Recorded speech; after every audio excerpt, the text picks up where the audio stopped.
చక్రంలో ఏదైతే సహస్రార చక్రం ఉంటుందో ఆ సహస్రార చక్రంలో మూలాధార చక్రం నుండి నిదానంగా కుండలిని శక్తిని సంయోగింపచేస్తూ ఒక్కొక్క చక్రాన్ని సంయోగింపచేస్తూ ఆ సంయోగించేస్తున్నట్టు ఆ సహస్రార చక్రంలో శైవశక్తి ఉంటుంది, శివశక్తి ఉంటుంది.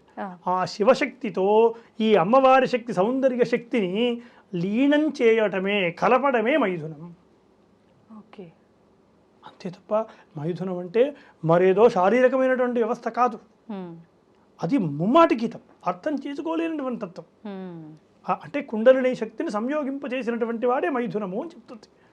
అంత గొప్పగా చెప్తుంది. అలాగే అదే కులార్ణవ తంత్రసారము అనేటువంటిది గ్రంథం ఇంకా చక్కగా యానాడీ సూక్ష్మరూప పరమ పదగత సేవనీయా సుషుమ్న సాకాంతాలింగనాసి మనుజరమణి సుందరీవాచ యోష కుర్యాచంద్రార్కయోగే తం యుగపనసమైథునం నైవ యోనౌ యోగీంద్రో విశ్వబంధవ సుఖమయ భవనేతాం పరిష్వద్య నిత్యం.